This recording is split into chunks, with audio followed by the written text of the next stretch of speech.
You're listening to the City World Radio Network. High-definition digital radio broadcasting from the city to the world. www.cityworldradio.com. You're listening to the City World Radio Network. High-definition digital radio broadcasting from the city to the world. www.cityworldradio.com.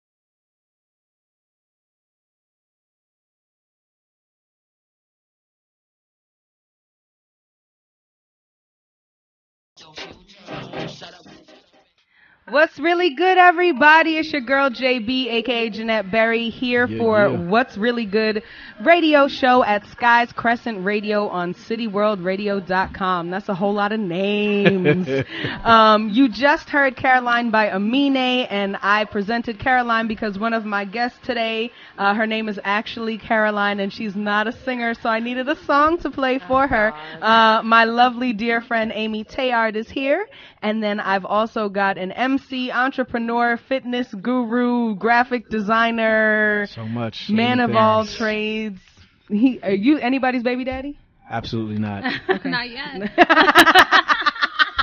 Don't be speaking shit to Super King Armor, ladies and gentlemen. Oh, that's funny. So I just wanted to start the show off with them talking about themselves for a little bit, and then we'll get into some topics that are popping. You know, we're going to talk a little bit about immigration because that's a hot topic right now. We're going to talk a little bit about Kanye like we did last time, because the music. The music. Have y'all listened to the music yet? No, I refuse He's to. canceled to me. So. Gosh. Well, that's not going to work, so that's fine. If you are a music fan, though, you should check out Tiana Taylor's album of Kanye's production, because that's the best one. But anyway, let's get into our guests right now. We've got Amy Theard. Would you like to go first, Boo? Instagram. There it is. For a long time, I didn't know how to pronounce your last name. And you've known me since I was like I know. 13. I've known Amy for a really long time. And when I first met her, I did not know how to pronounce her last name because it was just Amy. So, and where else? What else are you doing? What's life like these days? Talk about how you got started as a visual artist, please. Girl, like all things in life, sometimes it's just like it's by accident. Mm-hmm. So my dad was a painter. You know, I always grew up with the artistic influence. I was always kind of ADHD and not focused. So I would always be the kid in class, like doodling or drawing. How I found out that I could paint is when I moved to Haiti. And I would see a whole bunch of my dad's like private collection and people who collected his stuff. Unfortunately, he had passed, so there was no more art in production. Anyway, so it's so funny. It's not funny, but okay. Inspiration comes from tragedies half of the time. Absolutely. So the only thing I brought to Haiti with me that like was from home that like, you know, kept me grounded was my dog. And unfortunately, the first day of the new year, 2012, somebody decided to steal my dog. I remember that. And I was a hot freaking mess and I was depressed. So I was like, spent weeks in my room crying. Like literally I'm that chick when it comes to her dog. So my aunt who I lived with at the time, she said, why don't you shop downstairs where she did all her hobbies and stuff. And she had a whole bunch of canvases and paint. She's like, you know what? Like, get out of the room. Like, go downstairs, paint, do something. Like, just do something. Get out of this fucking room. Exactly. So I said, okay. So I went downstairs, literally sat in front of a canvas and was like, what the hell am I doing? Ugh. And then so I just decided to do something. And before you know it, I just started painting. And like the next day, like she just kept encouraging it. And I just decided to to use that to like grieve and cope. And then I discovered I was like in love with it. You know, it opened up a part of me that was already there. Because a lot of times I stifled my creativity because when my father died, I was like 7 years old. Yeah. So anytime I did something creative, and my brother was the same way, the first thing a family member would say or someone who knew would say like, oh my God, you're just like your dad. And like that kind of just made you revisit a pain, you know, that you didn't want to. So for most of my life, I just kind of was very secretive about being creative or being talented. Yeah. So, but let it out. Then and there. Let it out. I still want my dog back, but you know, shit happens. Shit does happen. So from there, when I moved back to New York, I made a decision. I said, I'm going to take this serious and start to do it. And I did. And actually pretty fast, like I got a lot of momentum, you know? What, tell people where you can kind of find some of your artwork. Is any of it out in the world right now? Because I think some stuff is still up, isn't it? Yeah. You know, I had a lot of things up in a lot of different places. I had like some installations all over the city, but as of recent, you can find some of my stuff like in Brooklyn. Like there's this in Milk River, I have a famous painting, the Biggie painting. Everyone takes pictures with that, so that one's probably my most like recognizable. She's trying to like art. Be very humble. Everyone says that. Everyone says that. Like I don't know why. Like she just said, you know, I have a very famous painting at Milk River. Everybody takes pictures with it. Like, dog, that's something to be proud of. Like, no, I am. You know, I'm very proud of my accomplishments. Like I have celebrity clients. But you know what? To me as an artist, I haven't reached where I would like to reach. And I'm not saying career wise, just as a developed artist wise. Yeah. Like I don't care who knows my stuff or like how much I sell. I just want to be not content, but I want to be like very happy with my skill set. Sure. I feel like as an artist, whether you're in music or whatever kind of art you do, food or painting, whatever like you know your potential and like you're not satisfied till you reach it. So me, I'm always like, like I can paint better than this. So before you got here, we were talking a little bit about, well, I brought up the idea that people don't like talk shit about people openly. And hold on, we're getting somewhere. That's pretty much what I said. But it all boiled down to the fact that of being in an artistic community, if you see somebody not working to their potential and either they just don't, they either think that they're much doper than they are, or they are just happy with where they're at, which there's nothing wrong with that. But like, understanding, and you understand that you have more to do. You have more skills to build. You want to do something, but you're working on those skills. But also it's really, I will say this firstly, it's really dope to just celebrate yourself where you are, because oftentimes I know it. No, it's so hard. But you know why? Because we think that the level of success that we see on television, the things that we've been around is what we should be focused on, right? We've all been around celebrities and we believe that our level of success, until we're there in our skill sets or until we're perfect in our skill sets, that's where we need to celebrate. Fuck that shit. Excuse my language. Like, just celebrate where you're at, because if you don't celebrate there, how are you going to celebrate when you get to the next level? Like, you will always be leveling up. Like, but you know what I encountered is like sometimes when you take too much time to celebrate, you become too complacent in where you're at. And then you don't take the next step. You don't propel forward. You're just like, oh, well, I'm this. People know me. Because I've had my stuff published. I've had televised. I've won awards. Like, but a lot of people that I talk to, like, they wouldn't know that. Like you said, it's like I kind of project that out because it's hindered me in the past. Me, like, being like, oh, yeah, well, I'll admit, I had a moment where I was a bit cocky, you know? I was like, you know what? Yeah, because I'd go out to art events and be like, are you Amy Theard either? And then it's like, you know, I wasn't really, I was feeling myself for a little bit. So I kind of needed some humble pie for me to be like, all right, bitch. Like, it's you're either working for more or like you're working to your potential, or you're just going to be okay with the admiration and praise. Because then after a while you get fed by that egomaniac monster and you're no longer working on your craft, but you're working on like feeding the Instagram beast, or you're trying to like portray an image that like people think of you, and then you just really get lost in translation. And that's when it stopped being fun for me. So like now I had to pull away from everything, and that's why everyone's like, oh, did you give up? I was like, no, I was born an artist. I'm going to die an artist. Exactly. You can never take that from me. So whether you recognize that or you see a painting, or I don't paint for 10 years and decide to make a masterpiece, like I am who I am, and like my journey is my journey. So to me, I'm just kind of like on my journey now. So I had to, and as life happens too, people have to understand, like, you're not just your post. No. You're not just this image. Like people have families, people have thoughts, people have depression, people have things that go on. And as women, oh my God, we have so much social pressures. Like, we have ovaries. How about that? Like, how about them ovaries, yo? Like, how about them ovaries? We got estrogen. Like, it's a whole nother thing. But not to like monopolize the conversation, but so for me, life had happened to me like in a real way, and I kind of art wasn't enough for me to cope with, or I just I didn't want to confront that because I felt like I failed myself. Sure. So I was just kind of like, now I worked on myself. I'm centering myself. So I'm finding inspiration in everything. Good. So I'm just kind of excited about. Well, share that inspiration with us, especially, but also for the people that love you, that know you well. We want to see what you're doing outside of we want the world to see, like, at least I do. Yeah. So you will always, if you have, and we're going to talk about this I want to talk about this, the idea of community. If you have a community of people around you that you trust and love, that will tell you the truth. Yeah. Because I know there are people, my brother, that will tell you the truth. That will tell you the truth and also love you through that. That's what you need. And I think as a community, that's what we need. Talking about social media. It's the devil.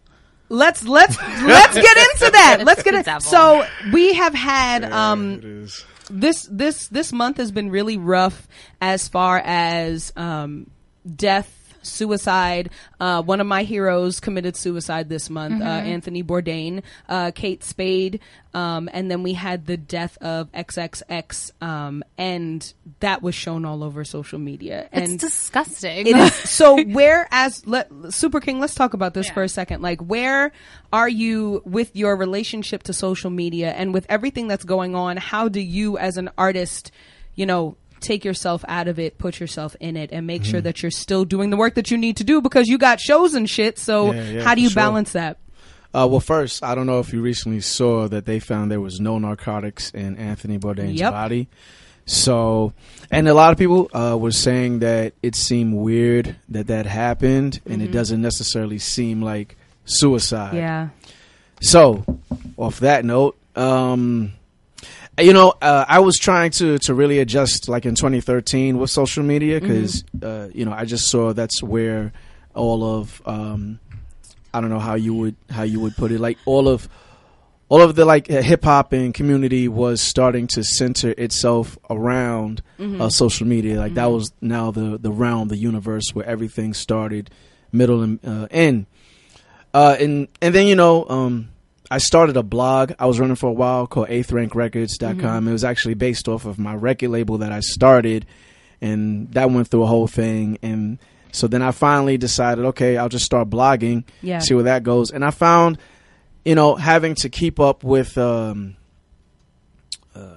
like posts and info, and it was just a lot. And I'm a hands-on, outgoing. I need to be outside and be communicating with people. That shit was like a vampire to my soul, man. You literally have to feed the beast. You do. It's crazy. Yeah. And if you're not caught up, then it's like you're forgotten. People's attention span is like a gnat, Yeah. The greatest thing about running that blog, though, was getting all the international love that I got from it. I would, France, Russia, Israel, and I would see like 850 views from like a certain part of Russia. Once you would go deeper into it, because I was able to connect my blog through my YouTube channel, and then you were able to get more specific info because of that. Yeah. So that was a huge boost, and that was what I decided to keep going with it. And then after a while, it was just like, man, this is not what I got into hip hop for. Not at all. This is somewhat antisocial to me. Yeah. So antisocial social media. Yeah. Absolutely. It really felt like Absolutely. it really felt isolating. I got into hip hop because number one, it's a social atmosphere. You got to build with people. So, all those different spirits, I was just like, this isn't happening online for me. Yeah. And I know, it's different strokes for different folks. So. I would say now at this current point in time, I have a formula of how I handle social media, so I can, figure out this is where I can bullshit and this is where I got to really, go in. Yeah. And that's what it means to me. That's the part of your question that I've attached to in my brain, so the rest of it you're gonna have to reiterate. That's all right. I enjoyed this. But yeah, that's it. And then there's different parts, like, you know, we were talking before, off air. I really have a fascination with Twitter, as opposed to Facebook, because Twitter is just a different kind of spirit. You know? How? I don't even know how to use it. Oh my gosh, that's so funny. So for me, like, I've moved on to Instagram because I'm hip with everybody's stories. I like seeing everybody's interaction and stories and stuff like that. Yeah.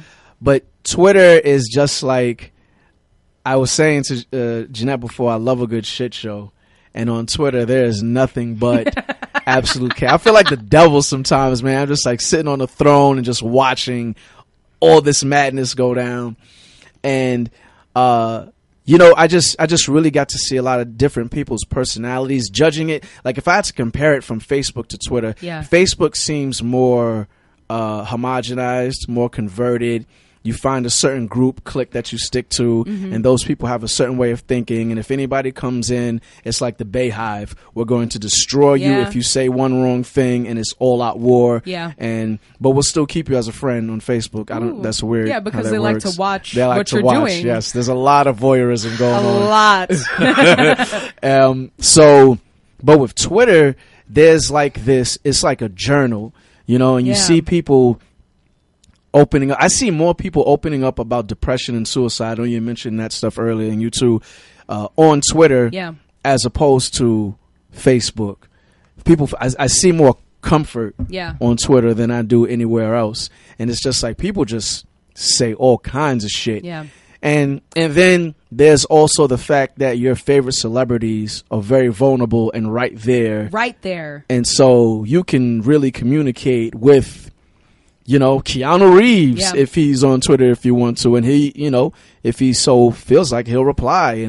And there's just like a whole different kind of, there's a filter that isn't there. You know what I mean? So I love Twitter, and they've done like some cool stuff lately. You can add a tweet on to your tweet that you already have. So instead of, because I'm oftentimes very wordy on Twitter, now they've extended it to 280 words. So it's double the amount of actual characters that you can actually type, and then right in there you can add another tweet, so you can continue your story in the same line. So they've made it really easy to read, because oftentimes you would have to go, like, you're scrolling through your feed, if somebody that you like started a story, it'd be like 1 of 12, and then you'd have to go through the feed, and then sometimes it'd be like 3 of 12 before 2 of 12. It's like somebody, sorry y'all that don't have an iPhone, that doesn't have an iPhone, that, you know, you get all the messages all jumbled up and things. So that's what it used to be. But Twitter for me has been like a space, as you said, for people to interact with these celebrities that you wouldn't oftentimes do. And Instagram is like that for me too now too. Because you can like DM, or even through the stories, like message somebody from their story and be like, oh my gosh, da da da da da. And depending on the person, like, you can actually interact with them. But I think a lot of what social media, the negative things, are things that people already have within them that are just being exacerbated. Exacerbated on these platforms, because it's an easy way to either talk bad about somebody maliciously. It's an easy way to manipulate your life for other people to view, which can then, what people don't understand is hurts them more than anything else. Like, you're manipulating you're manipulating your perception of, you know, of your life, and then you forget who you are. You forget what's actually real and what's right and what's true, which is the importance of these communities. I was talking to one of my younger friends. Well, she's like a sister to me, and she very much loved XXX. His name, I can't pronounce it. Tentacion. Yeah, Tentacion. There we go. XXX Tentacion. And I don't know where he even got he's from Miami, I believe. But he's Jamaican. Where the Tentacion? I don't know. Anyway, girl, that's a different generation. It is yes, it is. It's crazy. I actually want to have her up here and talk about it, because we were talking and she was like, you know, he's saying mad deep stuff, and we listened to the music, and as I'm 34, nothing about that music was deep, right? Can I interject? Yes. I literally heard of him, but I never, like you said, after his death, didn't really pay attention. So I forced myself to listen to listen to like his 17 album, and I literally thought it was like here's the thing. Like, I feel like a lot of this generation of the younger kids, like, they want to be depressed. They want to be sad. And I feel like they have no idea how blessed and amazing youth is and their life is. And they're looking for reasons to be melancholy. She said to me, she was like, try being a 32-year-old woman. Exactly. She said like a 40-year-old woman. Like, y'all are 17 and depressed. Like, why are you depressed? Exactly. I asked her, I was like, what, like, you know, she's had to deal with some things in life. Her life hasn't been easy. And I told her that because I want to know this is out of a place of love. But I'm like, boo, you are 17 years old. Like, you don't have any bills. Like, you don't actually really have had an adult relationship yet. What is it that, you know, that's so important? She's like, well, you know, because she prefaced the whole thing with like, this is depressing. You're not going to want to listen to it. And I'm like, well, why do you want to listen to it? Like, music is for all your moods, but why would you want to put yourself in a depressed mood if you already, tell yourself that you are depressed? Why would you want to keep yourself depressed? And she's like, but no, it's not like that. It's, you know, he's talking about things that happened to him. And I'm like, no, you're idolizing somebody who's enabling your bad feelings. Like, you understand? That's why these kids self-medicate. That's why. And also social media has a way of making you disassociate your own life by looking at these images that's you know, true. Like, that's true. Because I know when I was like in my own little depression, like, you could spend, just like you spend hours watching TV or hours sleeping, you can literally spend hours scrolling and scrolling. You absolutely and can. Like, you literally put no effort towards your own life, towards your own mental health, towards doing things for your own benefit. Absolutely. And now we have a whole generation of people literally raised on that. And it's scary. And I told her, I was like, you know, she's like, well, do you know who Tupac is? I was like, baby, of course I know who Tupac is. Can they stop comparing him to Tupac? Because one, he already said he's better than Tupac, and he said he didn't like Tupac. So can we not? I know. Can we not compare him to Tupac? And I tried to listen to the music. Have you listened to his stuff, Super King? Nah, I haven't. I didn't really care to, not because I was, you know, turned off by it. It just wasn't for me. But I mean, I have to think about, like, how were we all when we were 17?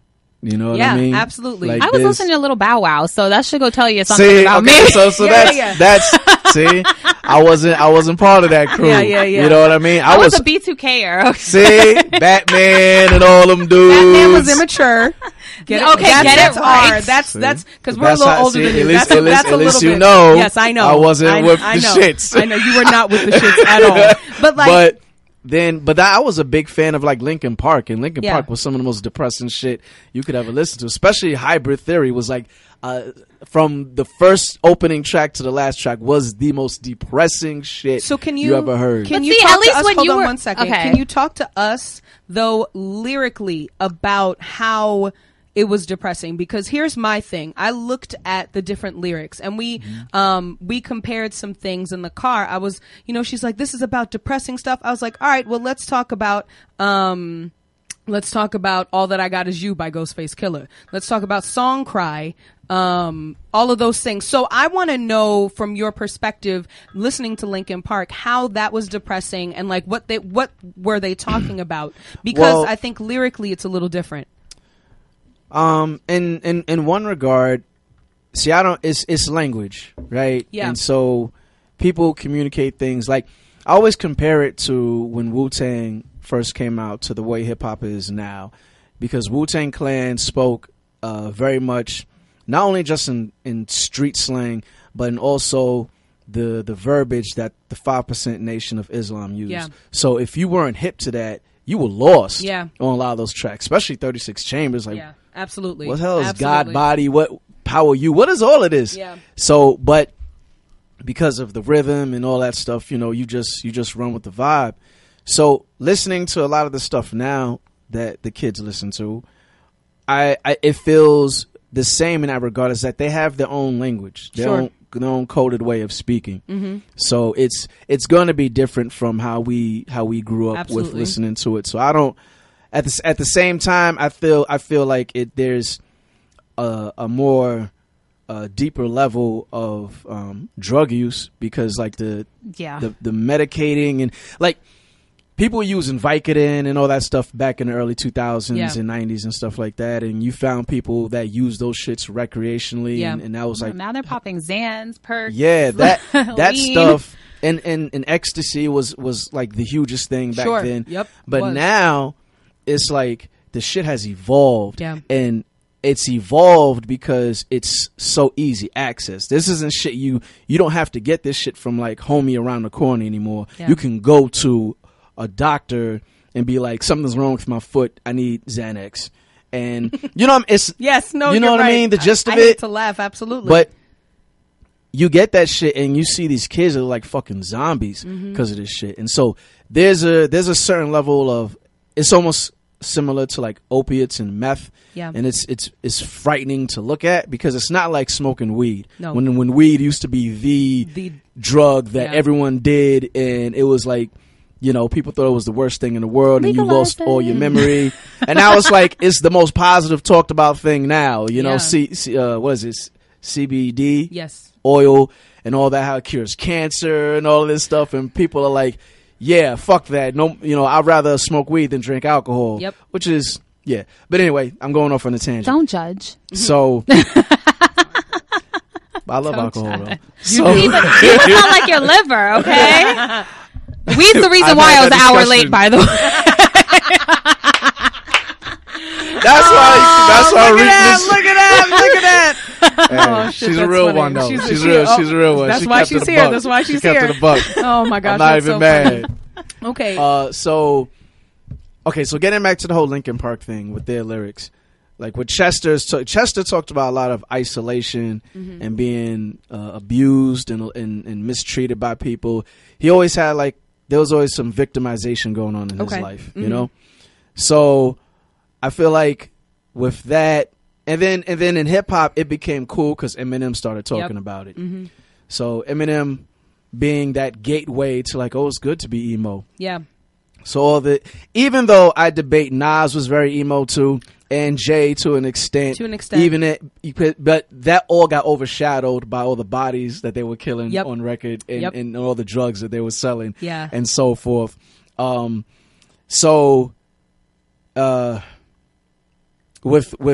victimization, victimization, all the emotional stuff, that just kind of like, you know, it. And when I can remember listening to it and being able to relate to some of the things, I listen back to it now and it's like, wow, some of this stuff is kind of cheesy. And then you know, listening to it, then it's just like I really related to a lot of things. And then on top of that, I'm not even going to front, like Linkin Park, in my opinion, make great fucking music. I agree. Yeah. So, you know, it's how you get connected to certain things. There's a lot of things I look back on that I really loved. I'll give you a perfect example. Thundercats. Thundercats is... It does not hold up. It doesn't hold up. It doesn't It hold is up. one of the worst cartoons ever. So bad. Like the stories, everything. Yeah. But then you realize like that was what... Transformers and G.I. Joe holds up. Yes. Thundercats doesn't. Does not. But... And like... Sorry, I was watching Sailor Moon and like My Little Pony. By moonlight, okay, winning love and by Jem. Date. Oh my god, Jem was truly my outrageous. shit. truly outrageous. Jem does not hold up. Actually, girl didn't watch Jem? You're right. Girl, I also was a big She-Ra fan. You're one of the She-Ra, few. A lot of girls don't remember She-Ra. I know. I don't know. That was I after definitely He-Man. don't remember She-Ra. Oh my gosh. I was a Garbage Pail Kid. I didn't do the Garbage Pail Kids. I rocks with you. Yeah, I was a Garbage Pail Kid. Did you ever see the live action movie? No, I didn't. Disgusting. Okay, I'm gonna have to stream that when I get home. Oh my gosh, That is that film. I found out he just called it a film. Yeah, it was it's a film status. It's not just a movie. It's a film. It's a film. Okay. That thing should have won awards, man. That movie was so bad in so great ways. Oh, I love that film. I just found out that film was banned in from like a certain period of time here. Really? Yeah, you couldn't see it. Like they wouldn't show it on network television.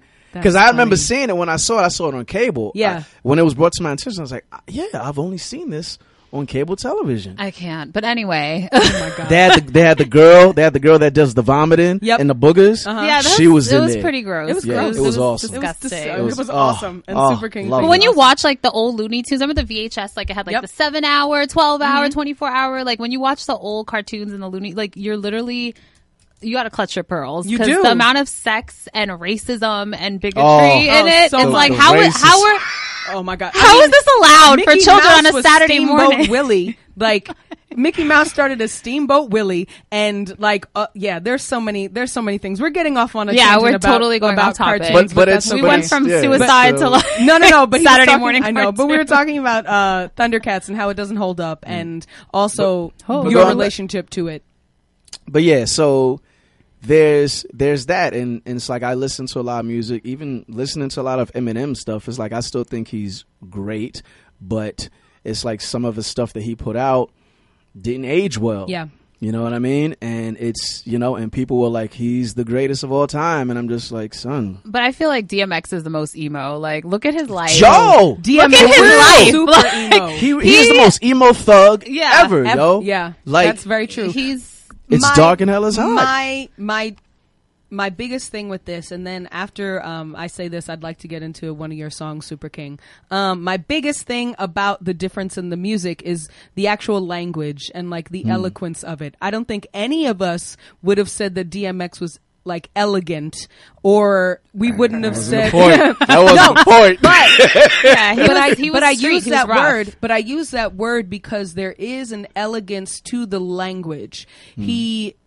And all of the rappers, when we were younger, they used language as a tool to carry their stories in a different way than what they do now. As a teacher, and I also taught like music and lyrics and hip hop, and through that I analyze the lyrics, and seeing the lack of metaphor, the lack of all of these actual literary things in the music today, it's like, yo, we're really just not teaching our students how to actually write. Because, if you look back, listening to Jay-Z, listening to all of the people that we listened to when we were younger, growing up, there are some things that probably went over our heads, but when we looked back at it, like, you would take time to look at the lyrics and be like, oh, that's what he meant. That's dope. Like, there was something to think about. Now it's nothing to think about. It's just very passive. Yeah, it's very beats. passive listening. Yeah. And it frustrates me because I'm just like, there's nothing elegant about this. He could have said this a different way, and I need the younger people to understand that that's what a lot of us are saying about the music and the difference between the music, because there's an elegance in language, even in hip hop, that we don't often see anymore. I think we're seeing it with Joey Badass. I think we're seeing it with there's always J. Cole. There's J. Cole, Kendrick Lamar. There are always those. There will always be Yeah. those. But a lot of these kids don't dig that, because I think I don't know. There might be too many words. I don't know. I've heard people that don't before. even read Instagram captions now. I know. Like, people don't read anymore. I know. So that's a big issue. But instead of talking bad about other people, let's listen to some of Super King's music. I'd like to play Groundhog's Day first. So can you tell us about this song really quick? This song was pretty much about a cycle in my life where things were kind of on a loop and kept repeating themselves. And the movie that Bill Murray was in is one of my favorite films. So it was really like, wow, it was really in that zone where it's like the day just kept repeating itself over and over. Also, I created this album after experiencing being homeless for a little bit. Oh, wow. And it's like coming off of that and then being in an environment where, everything is cool now. It's like your senses are hyper aware. If it's cold, it's really cold. If it's hot, it's really hot. If the sun is out, it's extra bright. You know what I mean? You just register things very differently. Yeah. So when I wrote this song, and I wrote it during the winter, so it was very sensational. I guess I can't. That's the best word I can come up with right now. Let's hear it. This is Super King Armor's Groundhog's Day. Yes. Radio playing the Beatles, I'm a loser, skipping, putting, wearing a needle. Words some name, they're not feeling peaceful. Thoughts in my head, hurtfully evil. Anxiety, paranoid, works like a fever. I know what's out there, but I'm an underachiever. Sense of urgency, mentally I'm not weaker. Physically, mobility, not much of a leader. Catch a cold feet without snow on my sneakers. Socks sticking to me is how I get eager. Sit up on my bed, rub my feet, they a heater. Not happy with what I see when I turn to the mirror. Lines in my face, dry skin, nothing clearer. Depression setting pace, and my goals nowhere closer. I wonder when the day will come, am I ever get closure? I look at the clock, heart stops spinning over. It's 4 p.m. before I am in bed, I was sleeping. Did I wake up on a Monday and miss the whole weekend? It feels like a Thursday, even though it's a Tuesday. It's Groundhog's Day. Remember when the recipe, a dash of purgatory makes a sweet souffle? It's Groundhog's Day. Remember when the recipe, a dash of purgatory makes a sweet souffle? I walk up to the radio playing the Eagles. Hotel California, my place of residence. Leave is temporary, no escaping the element. My walls for them, I serve out my sentence. I swear it's a padded room with air vents. A skylight with cold air rushing in. I know I'm a fighter, I'll get up from the ground. I sit up, stand up, then lay back down. I look in the mirror, my eyes all blood red. Blood vessels explode inside my head. I walk down the hallway, same as the white walls. Feels like eternity with a slow crawl. I walk to the door, which feels 9 feet tall. I see the cemetery and leaves from the fall. Is this a reflection how my life's been stalled? Or maybe I'm a spirit looking through a crystal ball. Blueberry waffles are in my toaster. Feels like cardboard going down my chest. I swallow my pop, repeating the process. It's Groundhog's Day. Remember when the recipe, a dash of purgatory makes a sweet souffle? It's Groundhog's Day. Remember when the recipe, a dash of purgatory makes a sweet souffle? I walk up to the radio playing some Kansas. Carry on my way with sun has all of my answers. Drag myself out of bed, increases my chances. Finish when I started all the work on my canvas. Head downstairs, I got too distracted. Surfed on the internet, too much practice. Gotta stop looking at these naked bitches' asses. I was going by, vision strainy glasses.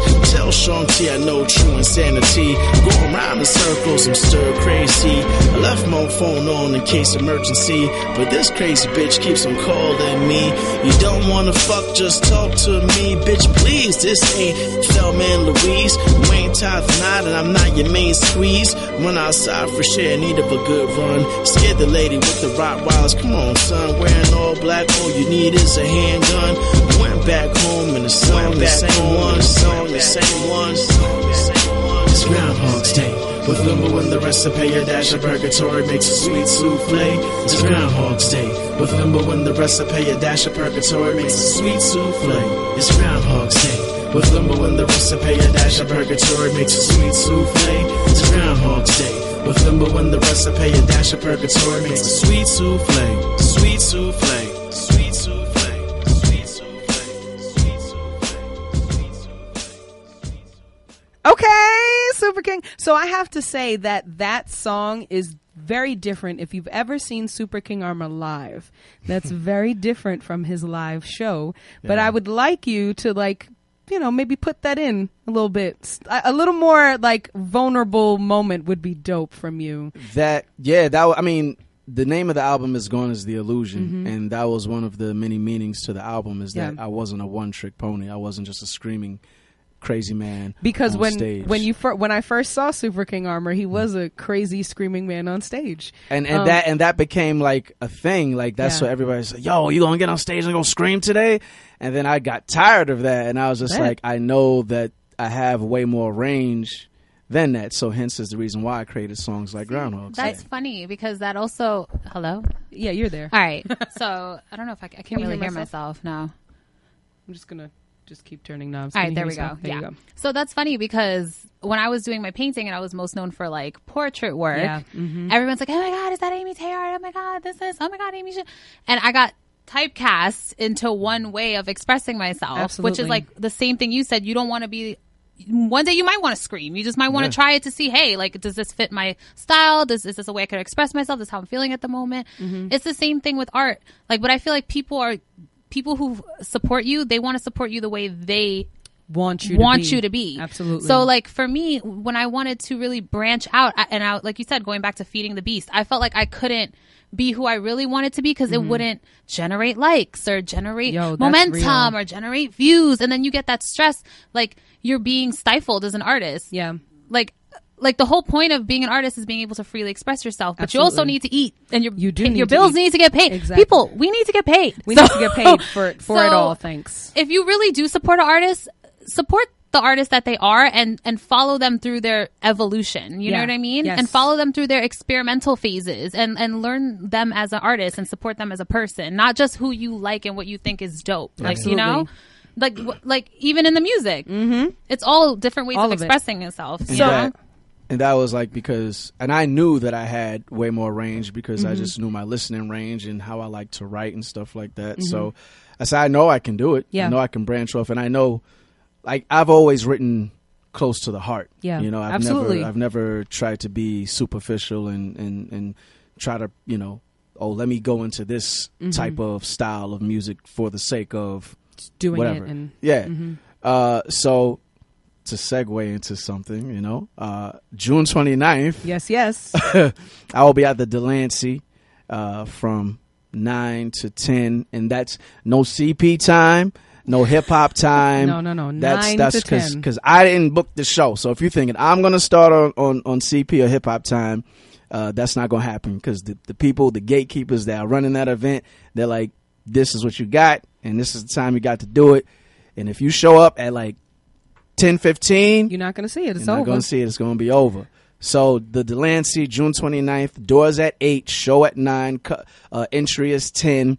I'll be doing MF Doom covers. Yes, you will. And my own stuff mixed in between. Are you sure you're just not MF Doom though? Because he's anybody can be Doom as a current, you know, as far as he's concerned. Is that true? Is that real? That's the word in the street. A lot of the homies that I trust have passed that knowledge on to me. Because I went to a show and I knew he wasn't going to, I knew he wasn't going to be there, but I didn't know who was going to be in his place. So it was this kind of like thing, like, oh shit, who's going to play MF Doom tonight? But he didn't, no one actually came to play MF Doom that night. Like nobody. Not even Doom. No, not even Doom. So that was, I was a little upset because nobody did Doom. We were not all even doomed. him. We were. That was so bad. No. Like no.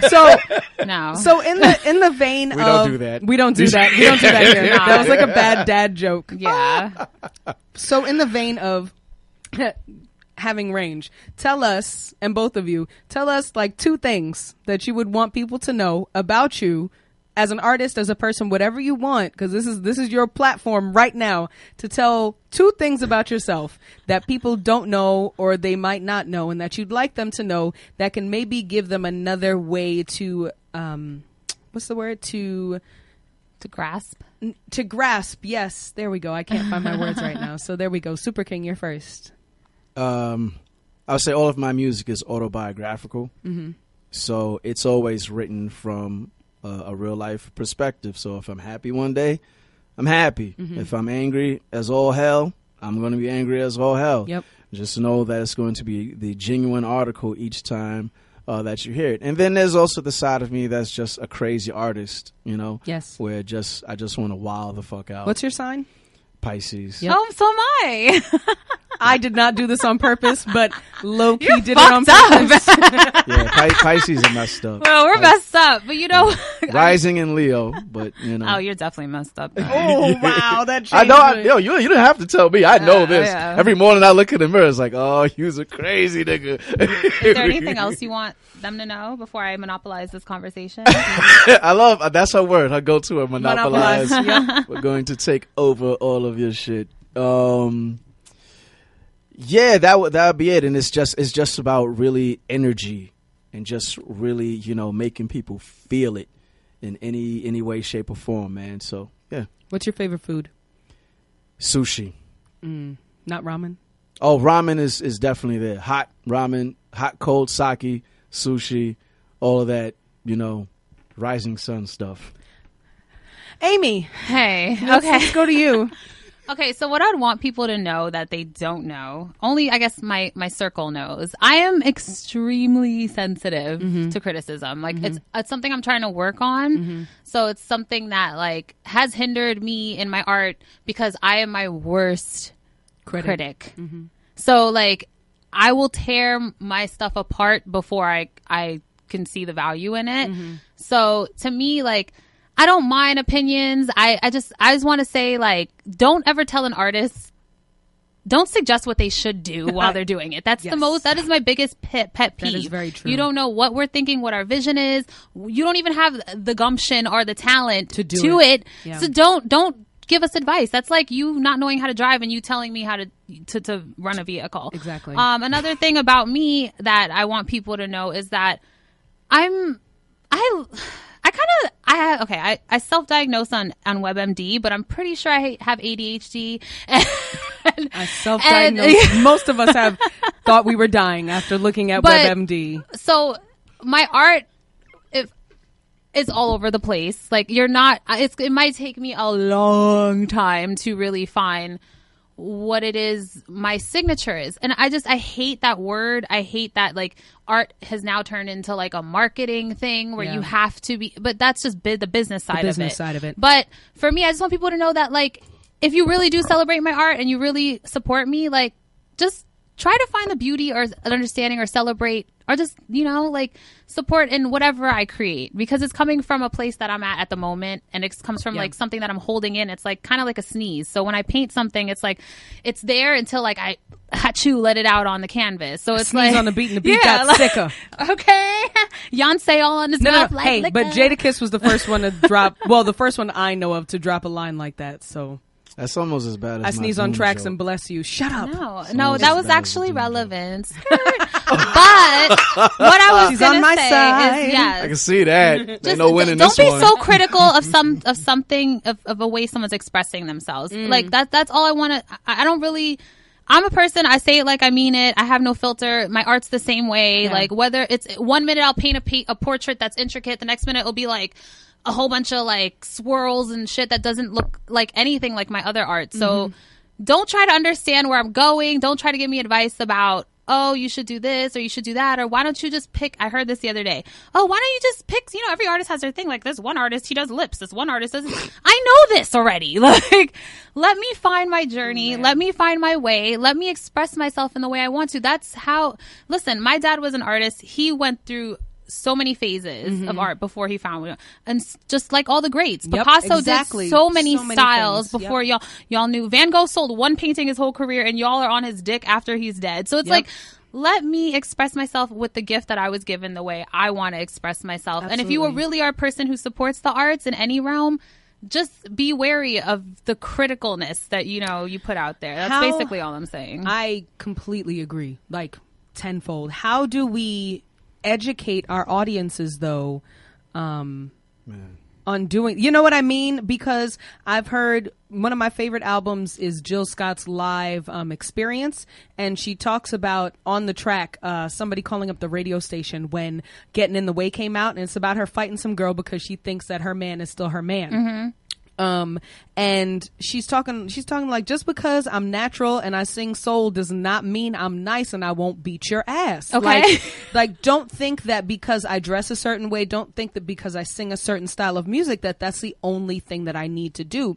But the issue is that I feel like a lot of people that aren't artists don't understand that any person can do many things and be multifaceted, but how do we as artists educate our community of supporters in a way that they won't feel neglected to like tell us like we can do whatever we want, like rock with us while we're doing all of these things? How do we do that? And this is like for everybody, because I don't know if I know either. I would hate to say that there's no way, like because we live in a dick rider culture, so it's like.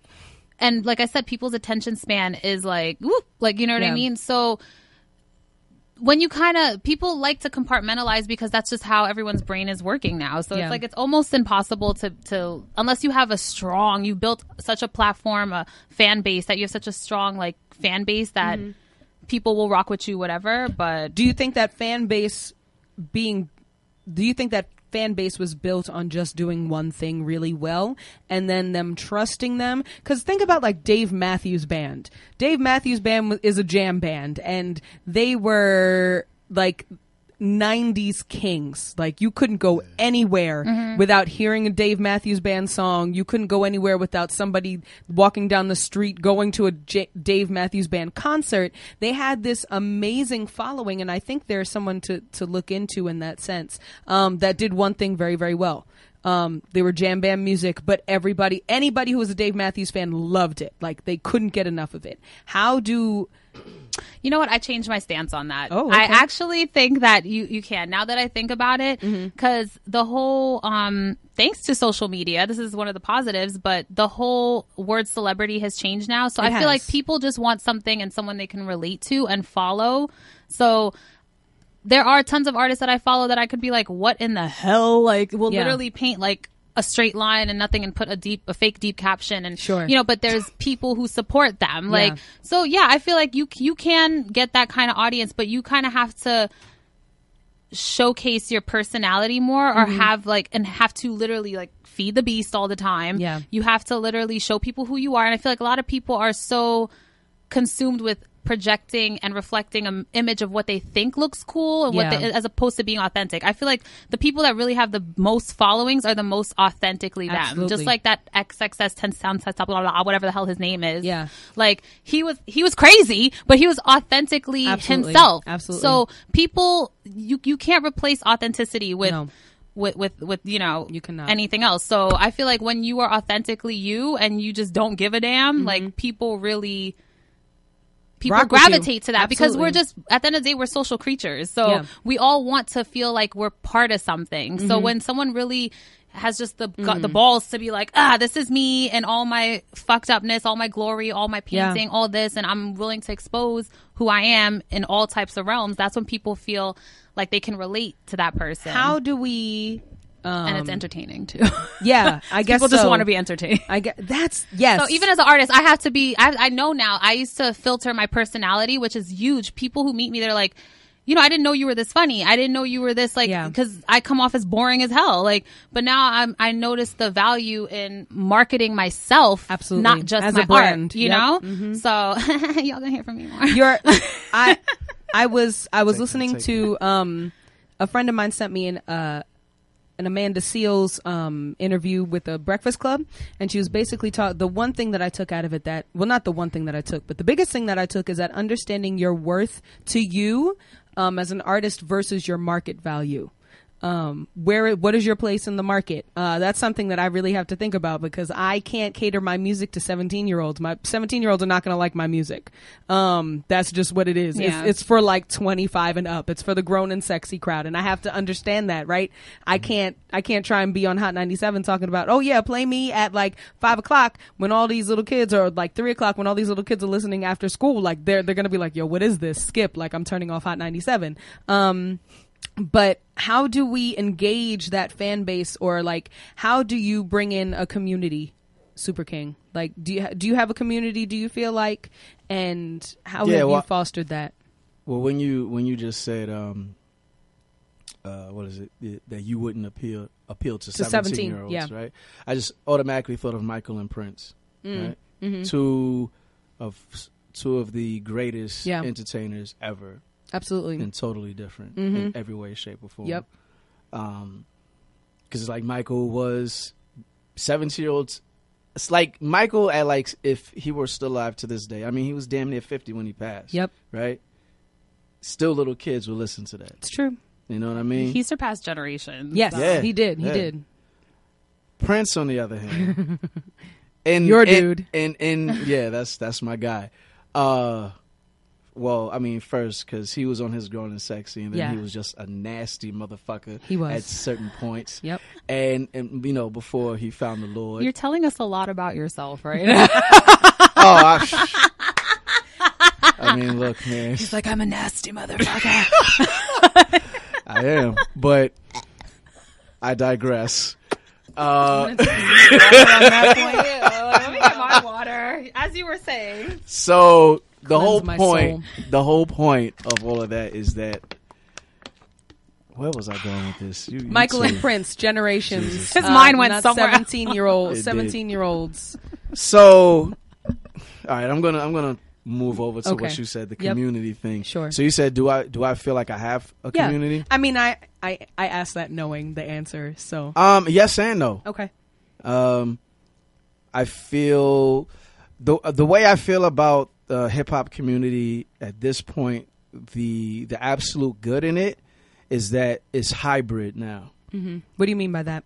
that people who say, if you were in the early 2000s, you know, I always use that as a reference point because that's essentially when I really became inundated into all of that. So everyone was very segmented. Sure. So everyone was over here. It's like you were either conscious or you were like the streets completely, which is conscious in its own way. But correct. So there was really like a wedge between, and then on another level, you know, there was cats that didn't want to be involved with people who did the live music thing. Hip hop is only meant to be two turntables and a DJ and a mic. That's hip hop. You don't break that mold. And people, and then there was also the energy that came with both. So it's interesting that we're talking about this because I just recently had this conversation with somebody, and it's, you know, the people that did live music were kind of weird. Yeah. The people who did the hip hop stuff, they were cool and cliquish in their own way. So everyone had their certain energy. Absolutely. They vibe differently. Now you can say, because of groups like the Roots, and Lauryn Hill and the Fugees and all of them, that wedge is no longer there. Like that line has been completely erased. So the dopest MC can be in both worlds. Have a live band and vice versa. And rock with the DJ, or hell, both. Yep. I've done it. Yep. You know what I mean? So that line is not even blurred. It's just not there anymore. Yeah. And there used to be a time where that didn't exist. So I would say that is absolutely one of the best things that I've seen, and that is a part of the community that I'm in. The bad of it is where there's people, there's problems. People will people. So, you know, I don't think it's so specific that it's different from any other genre or any other place where people congregate. You know, so I would say to answer your question, I would say yes, I do, because, you know, I try to keep what I do very eclectic, and everybody that is into the scene now is like that, and those people that were with me when it wasn't so much like that are still with me now. Yeah. So it's, you know, so I say, but the bad of it is, you know, you just have people who are always cringe when people say that, why isn't there a community and this is what we have to do. But what you have to understand is that, you know, there's lack of accountability, and people aren't going to take accountability for their own individual fuck ups. No one wants to do that, and everyone has their little petty beefs for a lot of reasons, and some of those beefs are legitimate and some of them are not. And those bridges are never going to be mended, and you just got to live with that. And that actually is community. That is, you know, you're learning to be like, yo, look, those two people right there, they ain't never going to talk. Because the shit that happened with them, and you might not get it. But that's their truth. That's their truth. That's their shit. So you just got to learn. And both of them are dope. Both of them are great at what they do, and what they bring to the table is awesome. But are they ever going to join together on something? But absolutely not. They allow that with men, but with women they don't. I was just going to say because Cardi and Nicki cannot live in the same space even if they wanted to. Like, they won't allow them. Even on lower levels too. I feel that as a woman, you have to love every woman that you're surrounded by, or like you can't be in the same space as them. And like when you say that, oh, I don't like this girl or whatever, it's like, oh no, but you guys should get along because, you know, girl power and da da da da da. No, we have legitimate beef. I don't want to see this person. I don't want to kill them. I don't have, you know, we have our beef. I don't want to talk to them. They're not my people. So just as you said, I think it is different for women. How is it on the art scene? Oh God, it's really not from your perspective. From my perspective, because that's all I could speak from. Exactly. But I have what 4 years straight deep into it, like, and you know my 2 years off. But anyway, so when you're in it, no matter, you're constantly being reminded that you're a woman. Yeah. I mean, you're in the world anyway, being reminded you're in a man's world, but like in the art scene, forget it. Trying to get a collaboration, trying to do something. It's like there's always a sexual undertone there that doesn't have to be there. Like it's such a boys' club. Like my best friend is an artist, and he gets it because we have conversations. But he's done so many collaborations with so many other artists and some of our own peers. Yeah. But it's like, God forbid, I'm literally just thinking on a creative space. There's so many male artists I know that I would be like, hey, yo, like, can I come by your studio? Can we jam? Like, can we, like, not even just collab, but can I watch you paint? So, like, can I see, like, your technique? They'd be like, yeah, true. Like, but yo, I got a girlfriend. What the fuck? Like, I didn't ask you that. That has nothing like, to do I with do this. not want any of, I don't want that kind of stroke. I'm talking about the brush stroke, not anything that you have in your nether regions. Like, all I'm trying to do is better my art and my craft. Like, I'm not even looking at you, dog. Like, exactly. So, or, you know, you get the pervs. Like, cause we artists are freaking perverted. Let's just keep it clear. Like, we have to tap into everything more. No, if no one wants to say it, I will say it. Like, Super King already said it. Like, no, because, like, listen, as an artist, and I'm not just saying people who parade as artists, I'm saying someone who literally sees the world, because I feel like creatives see the world completely different. I like, agree. like, from someone who can see the world in the way that we see it, I feel like there's a heightened passion to everything. Yeah, like absolutely. So that we're just, I mean, I take pole classes, so I dive into my sensuality all the time, and it's my superpower, not to try to entice a man, but to just get deeper in my own feminine energy. Absolutely. That will help me in my art. You know what I mean? And people don't get that. That's why I stopped posting pictures of me on the pole, because I'm just like, you will only see it as me sliding down a dick. Like, no, I'm literally harnessing my powers. Like, but absolutely. you know what? That's a whole nother conversation. But basically, in the art world, it's a lot of chauvinistic, like, and it's just fake wokeness, as you say, because it's a lot of, oh no, we're free thinking, it's you know, and they expect you to fit a certain mold. Like, I used to have shows where it would be my shows, or I would be having shows with other artists. I'm standing around, people are praising my art, and literally, like, oh my God, I would literally come up to someone, they're like, oh, like, I'm like, what are you? But meanwhile, you don't even know you're talking about my art. They're like, oh, Exactly. and they'll go to the weirdest looking girl in the room and like, oh my God, your art's amazing. And I'm like, and they'd be like, no, she's the artist. And they'd be like, whoa, like, you don't even look like artist. I'm like, stop projecting your thoughts, and stop being so close-minded as to what you think somebody looks. Just because I care about how I look, and just because I look a certain way doesn't mean I don't inhibit any talents that like would impress you. You know what I mean? If I could beat this face, I could beat this canvas, and I could beat your ass. There it if you is. get Oh, just like Jill Scott. There it is. Just like Jill said. I got layers to me. You know what I mean? If I could piggyback, not Yeah, monopolize. go ahead. I monopolize and piggyback. Well played. I haven't heard somebody actually go through that in a long time. Like, oh, you don't look like an artist.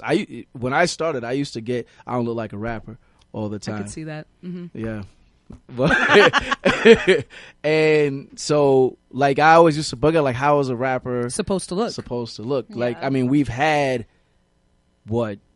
since the 80s, all these different looking artists and just artists in general, whatever genre. And I'm just like, you know, you still have a dick though, so you can't. What I'm trying to say is, there's when you like certain things that you said during this time, like I totally will say, like, I can't relate, because it doesn't even dawn on me sometimes, because I'm just like, oh shit, that's what they go through. Yeah. Like, I'll give you a perfect example. Being on the train and talking to one of my female friends, and she's like, yo, bro, like, when I'm on the train late at night, it's like, this shit is like a fucking nightmare, man. It's scary. And then I'm like, and when she says it, I'm just like, I guess it fucking would be. Yeah. And then, like, from my perspective, like, I get the looks like I'm the guy who's causing the nightmares. Exactly. You know what I mean? Yep. So it's like I have to approach things from a very different perspective. So, like, when you say those kinds of things, it's like, wow, that's their shit. I can't. But let me get on the business side of it really quick. There was the one time I went, I will not say, this was a celebrity-owned gallery. It was this man I was meeting who his name rhymes with Don't do that. Freeman Mash. But anyway, I remember I went to his gallery in downtown because some of his people were like, hey, like, let's set up a meeting. Like, we seen your art, da-da-da. And they set up a meeting with him. I go, and he's already telling me how cute I am. He's already, like, he's looking at my art, and he admits it's dope. And then he's just like goes on this whole tangent, and then he's trying to pass me a blunt, and I'm like, wow. And I'm there with my manager at the time, and then I'm also like, you know, really super professional. I'm like, no, thank you, da da da. In my head, I'm like, this is a fucking train wreck, but I'm just gonna see it through because everyone's eccentric. So then I said, okay. The thing that really was a pivotal moment in that conversation, what I knew he didn't take me serious, even though he liked my craft and it was good enough to get a meeting, was when he says, oh, you're really serious about this art thing. Haha. I just thought it was a hobby. So I feel like, and you know what? It's not the first or the last time. It's like they look at women like a lot of men and a lot of people in that realm don't take women serious. Like, this is our life. Like, this is what we love. This is our passion. Like we're only good for whatever, except for like then they use their chauvinisticness to push us down, to humble us. Absolutely. But let it be. And one of my friends, who's also a big artist in New York, he's close with this guy, and he can make a painting, and his stuff's amazing. Yeah. But like, he will put this guy on a pedestal. I see the same guys go into meetings and get taken serious, like it's a business. But let a woman come in there, it's like, oh, business. This is cute. Exactly. That's cute that you do. Oh, that's nice that you do that.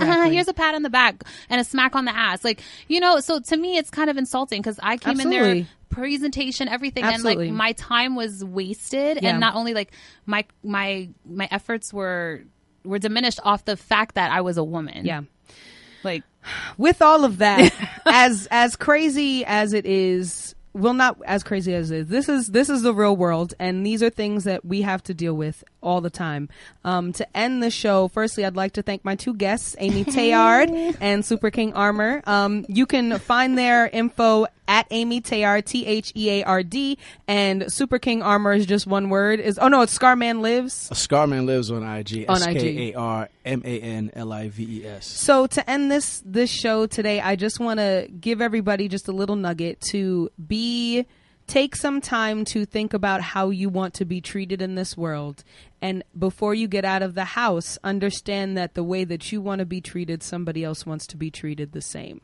Understand that your language, life, actions, and your living are affected by everybody that you walk down the street and come in contact with. So when you hear these stories from either Super King or Amy or anybody else, understand that they may not be your story or your truth, but they're somebody else's, and it's always good to listen, to get new perspective, and to be a better person each and every moment that you can be. So take that, do with it what you will, and love yourself and love the people around you.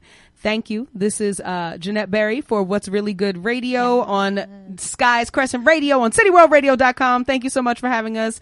Adios, contaminos. Yeah. Hey. Oh, that was...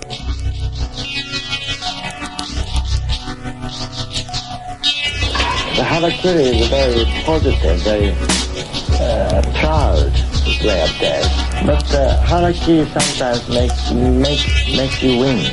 Swinging my blade through a snowflake, falling slow motion before stating my name. Clan, creed, caliber, breed, legends of how endless fell in my hands, resonating they hells like screams.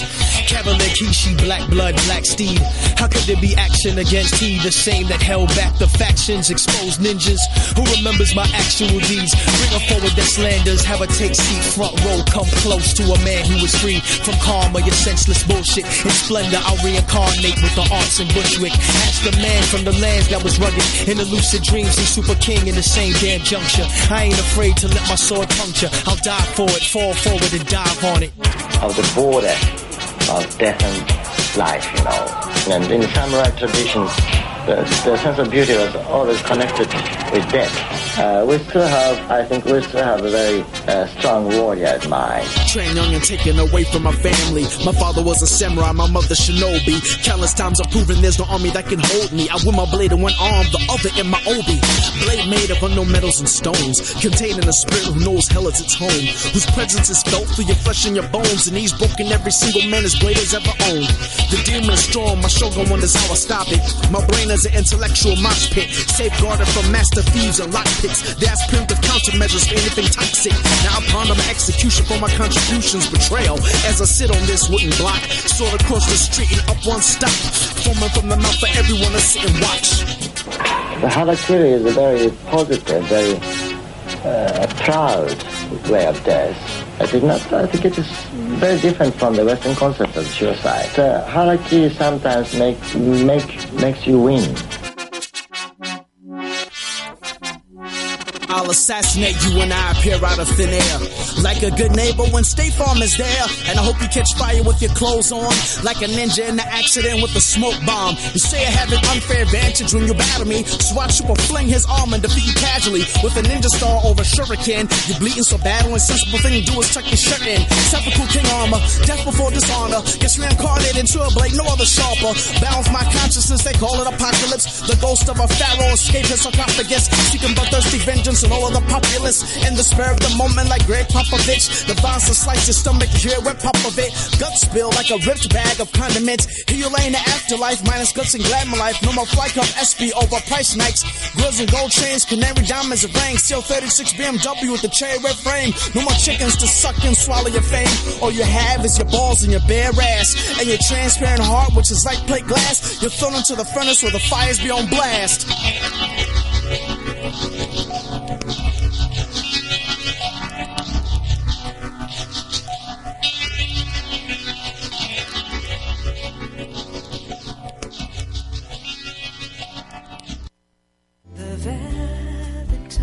Hi, I'm Janice Ian. Do you remember how excited you were at the start of summer every year, and how the summer just started to drag on after a few months and you couldn't wait to get back to school, see your old friends, make new friends, get new books and a new locker and a clean slate?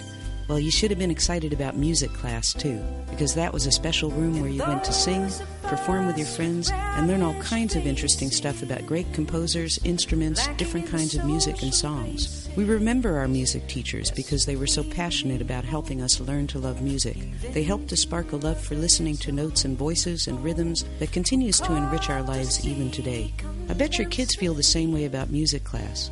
Ask them, and make sure they get involved with music in school and in their lives. A PSA brought to you by MENC, the National Association for Music Education, and the National Anthem Project, the campaign to restore America's voice through music education. Music, part of a sound education.